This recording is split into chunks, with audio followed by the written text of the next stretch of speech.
Hello students, आशा करता हूँ कि आप लोग बिल्कुल मस्त होंगे, तंदुरुस्त होंगे। लेकिन आजकल शायद सभी की हालत ठीक नहीं, कारण क्या है, बीमारियों का दौर चल रहा है। तो आज का टॉपिक ही यही है कि हम बीमार क्यों होते हैं। आज की टॉपिक को हम समझेंगे बीमारी और स्वास्थ्य के बारे में। तो सबसे पहले हम जानेंगे स्वास्थ्य क्या है। जैसे कोई भी व्यक्ति सामाजिक तौर से, मानसिक तौर से, शारीरिक तौर से जब उसमें किसी भी प्रकार की विकार नहीं होती है तो उसे हम स्वास्थ्य कह देते हैं। यानी शारीरिक, मानसिक और सामाजिक तीनों स्तर से यदि उसके बिहेवियर, उसके मापदंड सब सही होते हैं तो उसी को हम बोलते हैं स्वास्थ्य। तो स्वास्थ्य हम क्या कहेंगे, जब कोई भी व्यक्ति स्वास्थ्य कहेंगे कोई भी व्यक्ति सामाजिक तौर से, मानसिक तौर से, शारीरिक तौर से बिल्कुल स्वस्थ होता है, तंदुरुस्त होता है, तो उसी को हम बोलते हैं स्वास्थ्य। रोग क्या है, जब हमारे शरीर में भौतिक तौर से, मानसिक तौर से या फिर सामाजिक तौर से अपंगता आती है या उसमें कमियां आती हैं तो उसी को हम कहते हैं रोग। तो जानेंगे कि रोग कितने प्रकार के होते हैं। तो रोग दो प्रकार के होते हैं। नंबर एक लघुकालीन रोग, दूसरा है दीर्घकालीन रोग। लघुकालीन रोग क्या होता है? लघुकालीन, लघु माने होता है छोटा और कालीन माने होता है समय, और रोग माने शरीर में कोई कमी हो। तो यहाँ पे आपने कहा लघु माने छोटा, कालीन माने समय, यानी आपने कहा छोटे समय के लिए बीमारी। जो बीमारी हमारे शरीर में हो वह कम समय के लिए हो तो उसे हम क्या कहेंगे, लघुकालीन रोग। दूसरे नंबर पे आता है दीर्घकालीन रोग। दीर्घकालीन रोग क्या है? ऐसे रोग जो हमारे शरीर में लंबे समय तक रहे, एक बार हो जाए तो वह आपको 4 साल, 5 साल, 10 साल, 20 साल तक चलता रहे, या फिर आपके शरीर में जीवन पर्यंत पाई जाए तो उसी को हम बोल देंगे दीर्घकालीन रोग। तो यहाँ पे दो ही प्रकार के हैं। रोगों को समय के आधार पर दो भागों में बांटा गया है। सबसे पहला बात करेंगे तो हम कहेंगे लघुकालीन रोग, और इसे कहेंगे रोग। इसको बांटा किसमें गया? समय के आधार पर बांटा गया। समय के आधार पर रोगों को दो भागों में बांटा गया, लघुकालीन रोग और दीर्घकालीन रोग। लघुकालीन रोग कम समय के लिए होता है, जैसे सर्दी है, खांसी है, जुकाम है, बुखार है, मलेरिया है, टाइफाइड है। ये सारी जो बीमारियां होती हैं हमारे शरीर में कम समय के लिए होती हैं। और जब शरीर हमारे शरीर में कम समय के लिए हो रोगों, तो ऐसे रोगों को हम बोल देंगे लघुकालीन रोग। फिर दूसरे आते हैं दीर्घकालीन रोग। तो ऐसे बीमारी जो हमारे शरीर में लंबे समय तक पाए जाए उसे हम बोलेंगे दीर्घकालीन रोग। जैसे हृदय रोग, फील पाँव माने हाथी पाँव हो जाता है तो जीवन पर्यंत रहता है। आपका हृदय रोग भी हो जाता है जीवन पर्यंत, एलर्जी भी आपके जीवन पर्यंत होता है, और ब्लड प्रेशर भी आपके जीवन पर्यंत हो जाता है। और इसी में आप कह सकते हैं एड्स। यदि एड्स भी किसी इंसान को एक बार हो जाता है तो जीवन पर्यंत तक होता है, इसीलिए एड्स भी आपका हो गया दीर्घकालीन रोग। हेपेटाइटिस, तो हेपेटाइटिस में हम जानेंगे है क्या। तो हेपेटाइटिस आपके यकृत की बीमारी है जो आपके यकृत शोथ उत्पन्न कर देता है, तो इसीलिए हम बोल देते हैं हेपेटाइटिस। हेपेटाइटिस भी कई प्रकार के होते हैं, hepatitis A, B, C, D, E. तो ये हेपेटाइटिस के प्रकार होते हैं। तो यहाँ पे हम जानेंगे रोगों के लक्षण प्रकार में जानेंगे। तो रोगों का प्रकार अभी नहीं चल रहा है, अभी आप केवल जानेंगे रोगों के कारण। फिर देखते हैं तो ये समयों के आधार पर रोग दो प्रकार के हुए। लेकिन ये रोग जब हुआ भैया तो किसके कारण हुआ? किसी न किसी कारक के कारण होगा, किसी न किसी कमी के कारण होगा। तो इसीलिए हम यहाँ पर जानेंगे रोगों के कारक। तो यानी रोगों के कारक कितने प्रकार के होते हैं? रोगों के कारक, तो रोगों के कारक यदि हम जानेंगे तो रोगों के कारक यहाँ पर 5 प्रकार के होते हैं। 1, 2, 3, 4 और 5। तो यहाँ पे आप देखेंगे सबसे पहले जैविक कारक। जैविक कारक को कहा जाएगा बायोलॉजिकल कारक। तो बायोलॉजिकल कारक में, बायोलॉजिकल एजेंट में कहेंगे क्या? यानी ऐसे रोग जो वायरस के द्वारा हो, प्रोटोजोआ के द्वारा हो, कवक के द्वारा हो, हेलमिंथेस के द्वारा हो, यानी सूक्ष्म जीवों के द्वारा जो रोग हमारे शरीर में हो उसे हम कह देंगे यहाँ पे जैविक रोग। तो जैविक रोग का मतलब हो गया, जैसे यहाँ पे कोरोना रोग किसके कारण हुआ? जैविक रोग हुआ। पेट का झरना, लूज मोशन का होना, आप क्या कहोगे? प्रोटोजोआ के कारण हुआ। तो यानी जो आपके सूक्ष्म जीव के द्वारा हुआ रोग, उसी को हमने बोल दिया जैविक कारक। फिर दूसरे नंबर पे आता है रासायनिक। रासायनिक क्या है? जैसे विभिन्न प्रकार के रसायनों के आवश्यकता से या विभिन्न प्रकार के रसायनों की कमी के कारण यदि हमारे शरीर में रोग हो तो उसे हम बोल देंगे रासायनिक कारक। तो रासायनिक कारक के रूप में दो चीजें आती हैं, एक आता है अंतर्जात, एक होता है बहिर्जात। तो अंतर्जात यानी जो हमारे शरीर में रोग अंदर ही उपस्थित हो और अंदर के ही रसायनों के द्वारा हमारे उस शरीर में रोग उत्पन्न हो जाए, तो उसको हम बोल देंगे आंतरिक रोग। तो आंतरिक रोग के अंतर्गत यूरिया, यूरिक अम्ल, हार्मोन्स, एंजाइम। तो यूरिया यदि हमारे शरीर से मलमूत्र न निकले तो भी हमारे शरीर में रोग उत्पन्न हो जाएंगे, तो उसको हम कह देंगे रासायनिक कारक, केमिकल एजेंट।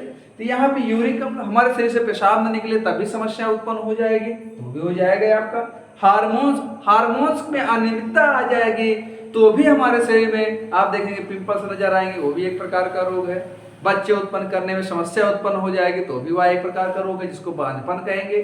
तो यहाँ पर हार्मोन्सों के कारण भी होता है। एंजाइम, यदि हमारे शरीर में एंजाइम ना बने, तो एंजाइम भी क्या है? आपका केमिकल है। तो एंजाइम के कारण हमारे शरीर में कम बने या ज्यादा बने तो भी हमारे शरीर के अंदर जब एंजाइम नहीं बनेगा मुख में, तो जो भी हम खाना खाएंगे तो उसे निगलने में समस्या होगी, पाचन में समस्या होगी, हमारे में पेट में भी एसिडिटी, बदहजमी, ऐसे जैसी बीमारियां तैयार हो जाएंगी। इसीलिए इसको हमने कह दिया केमिकल। तो केमिकल हो गया, केमिकल में बोलेंगे अंतर्जात। केमिकल कैसा हुआ? अंतर्जात, जो हमारे शरीर में अंदर ही केमिकल रिएक्शन या रिएक्शन ना करने से कोई समस्या उत्पन्न करते हैं, तब इसको बोलेंगे तो बहिर्जात। ये भी हुआ आपका रासायनिक। दूसरा आता है बहिर्जात। बहिर्जात का मतलब हुआ बाहर के रसायन। बाहर के रसायन जब हमारे शरीर में समस्या उत्पन्न करें तो उसे हम बोल देंगे बहिर्जात रासायनिक कारक। जैसे कहा गया कीटनाशक दवाएं, आप खेतों में कीटनाशक दवाएं छोड़ रहे हैं, वह दवाएं हमारे नाक के अंदर गया, मुख के अंदर गया, जब जाने के बाद समस्या उत्पन्न कर दिया तो हो गया आपका कीटनाशक। प्रदूषण, आपको पता है जहाँ पे भट्ठे की चिमनियाँ लगी होती हैं, औद्योगिक लगे होते हैं, बड़े बड़े शिप जाते रहते हैं, उनकी चिमनियों से जो धुआं जाता है वह भी हमारे नाक के द्वारा फेफड़े में आया, लंग्स में आया, तो हमें जब शरीर में उत्पन्न कर दिया रोग, उसी को हमने कह दिया प्रदूषण। तो ये भी हो गया आपका रासायनिक हुआ। औद्योगिक अपशिष्ट पदार्थ, आप जानते हैं कल कारखानों में बहुत सारे कपड़े भी बनाए जाते हैं, जूते चप्पल की फैक्ट्रियाँ होती हैं, तो वहाँ पर प्लास्टिक गलाई जाती हैं। तो प्लास्टिक गलाए जाने पर उस पर जो मोनोऑक्साइड निकला या फिर उनमें से जो छोटे छोटे पार्टिकल निकले, उस धूल मिट्टी के, उस प्लास्टिक के छोटे छोटे पार्टिकल निकले, वो एटमॉस्फेयर में फैल गए और वही एटमॉस्फेयर में हम बिना मास्क के काम कर रहे हैं, तो हमारे नाक में गया, नाक से फेफड़े में गया, तो फेफड़े में धीरे धीरे वहाँ पे शोध उत्पन्न करेगा, और जब फेफड़े में शोध उत्पन्न हो जाएगा तो हमें यहाँ पर अस्थमा जैसी रोग कर देगा या फिर श्वसन वाला रोग कर देगा, उसे को हम बोल देंगे औद्योगिक अपशिष्ट पदार्थ। या फिर अपशिष्ट पदार्थ के रूप में चले गए जहाँ पे आपके कपड़े बनाने के भी कारखाने हैं, उसमें से जो कलाई करने का केमिकल है वो कलाई करने के बाद अपशिष्ट रूप में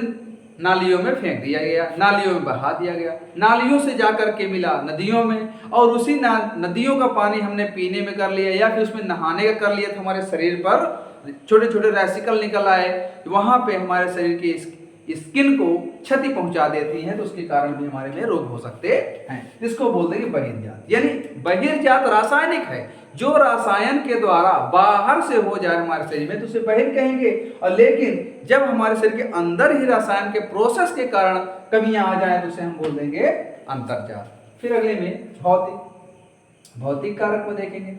भौतिक फिजिकल एजेंट। फिजिकल एजेंट तो भौतिक कारक, जैसे आपको आसपास कहीं कुछ है उसके द्वारा हो जाए तो उसी को हम बोलेंगे फिजिकल एजेंट।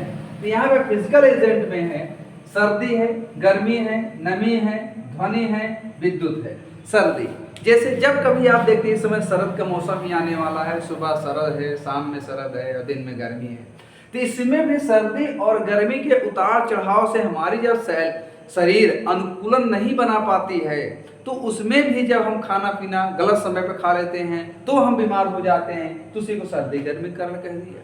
नमी के कारण जब हमारे शरीर में खुजलाहट होने लगी, रेसेस निकल आए, तो हो गया नमी के कारण। ध्वनि क्या? अब आप बहुत शोर शराबे वाले स्थान पर हैं, जहां से बड़ी बड़ी जेट गुजर रही हैं, बड़े बड़े एरोप्लेन जा रहे हैं, फैक्ट्रियां लगी हुई हैं, वहां पे यदि आप हो तो आपके शरीर में दर्द उत्पन्न होने लगता है, आपके खास करके माइंड में। और माइंड से दर्द होने के बाद पूरे शरीर में दर्द उत्पन्न करता है, तो अभी उसको हमने क्या कह दिया? ध्वनि रूप।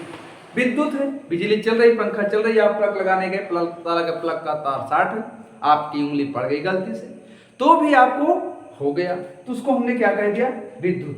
तो ये विद्युत के कारण हो गया। ये सारी चीजें क्या है? हमारे भौतिक कारक। तो यहाँ पे भौतिक कारक के रूप में फिजिकल एजेंट बोलेंगे, और फिजिकल एजेंट में हम सर्दी गर्मी ध्वनि विद्युत ये सभी बोल सकते हैं। नेक्स्ट में आता है यांत्रिक कारक। तो यांत्रिक कारक के रूप में यानी जो यंत्रों के द्वारा, जैसे गाड़ी आप जा रहे हैं चलाकर, कोई सामने से आया, अचानक आपने ब्रेक मारा और सड़क पे वही धड़ाम गिर गए, और जब गिर गए तो गिरने के बाद हमारे शरीर की हड्डियों का तो चूरमा बन गया, और जब हड्डियों का चूरमा बन गया, हड्डियां टूट गई, तो वो भी एक प्रकार का क्या है? डिजीज ही हुआ, रोग ही हुआ। खरोंच लग गया तो वो भी आपका रोग ही हुआ, और शरीर में कोई घाव हो गया तो वह भी एक प्रकार का रोग ही है। तो यहाँ पे यंत्रों के द्वारा जब हमारे शरीर में रोग उत्पन्न हो, हमारे शरीर के कार्य में बाधा पहुंचे, तो भी उसे हम रोग कह देंगे। क्योंकि रोग का एक दूसरा डिफिनेशन आप ये भी जानते हैं कि शरीर के कार्य करने में, यानी शरीर के किसी भी कार्य में बाधा पहुंचे तो उसे हम क्या कहेंगे? रोग। या अंगों के कार्यों में बाधा पहुंचाने वाले कारकों को हम रोग कह देंगे। तो खरोंच के कारण से हमारे शरीर रोग कार्य में बाधा पहुंचेगी, तो इसलिए उसको भी हमने रोग कह दिया। यहाँ पे हड्डियां टूट जाएंगे तो चलने फिरने से मुश्किल हो जाओगे, तो ये भी हमने रोग का नाम ही दे दिया। तो ये सारी हो गए आपके यांत्रिक कारक। फिर नेक्स्ट में देखेंगे पोषक कारक। पोषक कारक के तात्पर्य ये है जिससे हम भोजन खाएं। जब यदि हम भोजन ना खाएं या भोजन की समस्या हो जाए तो हमारे शरीर में पोषण की भी समस्या होगी, और जब पोषण की समस्या होगी तो हमारे शरीर में विभिन्न प्रकार के रोग होंगे। जैसे आप कहते हैं खनिज तत्व हैं, प्रोटीन है, कार्बोहाइड्रेट, वसा, विटामिन, जल, इन सभी की कमी के कारण हमारे शरीर में जब रोग उत्पन्न हो जाए तो हम कहेंगे पोषक कारण। न्यूट्रिएंट्स एजेंट, जो न्यूट्रिएंट्स हैं, पोषक हैं, उनके कारण जब हमारे शरीर में रोग उत्पन्न हो जाए तो उसे हम कह देंगे पोषक कारक। तो पोषक कारक में आपने देखा क्या है? कार्बोहाइड्रेट, वसा, प्रोटीन, विटामिन, खनिज लवण, जल, ये सारे कारण हैं। इसमें आपको पता है कि विटामिन में भी बहुत हो जाते हैं, ए हो जाते हैं, बी हो जाते हैं, सी हो जाते हैं, डी हो जाते हैं, ई हो जाते हैं, के हो जाते हैं। तो ये विटामिनों के कारण भी हमारे शरीर में विभिन्न प्रकार के रोग हो जाएंगे। सर रतौंधी हुआ, दिखाई नहीं दे रहा है रात में, तो ये हो गया आपका। ई की कमी से हो गया तो प्रजनन क्षमता में कमी हो गया, डी की कमी से हो गया तो रिकेट्स रोग हो गया, सी की कमी से हो गया तो स्कर्वी रोग हो गया, दांतों मसूड़े कमजोर हो गए, खून बहने लगा, तो ये सारी चीजें, बी हो गया बेरी बेरी रोग हो गया, ये सारी चीजें आपको रोग में ही कहलाएंगी। तो यहाँ पे हमने देखा क्या? स्वास्थ्य और रोग। तो स्वास्थ्य तभी है जब हमारा शरीर मानसिक और सामाजिक स्तर, तीनों स्तर से यदि हम बिल्कुल सुचारू रूप से कार्य कर रहे हैं तो उसे हम कह देंगे स्वास्थ्य। यदि उसमें कोई काम में बाधा पहुंच रही है, उसमें कोई समस्या उत्पन्न हो रही है तो उसे हम कह देंगे रोग। तो ये हमारा कॉन्सेप्ट था आज का, स्वास्थ्य और रोग। तो आशा करता हूं कि यह वीडियो आपको अच्छी लगी होगी। इसके बाद हम कल जानेंगे रोग के कारक हो गए हैं तो रोग कितने प्रकार के होते हैं, उनके विषयों में हम चर्चा करेंगे। तब तक के लिए नमस्कार।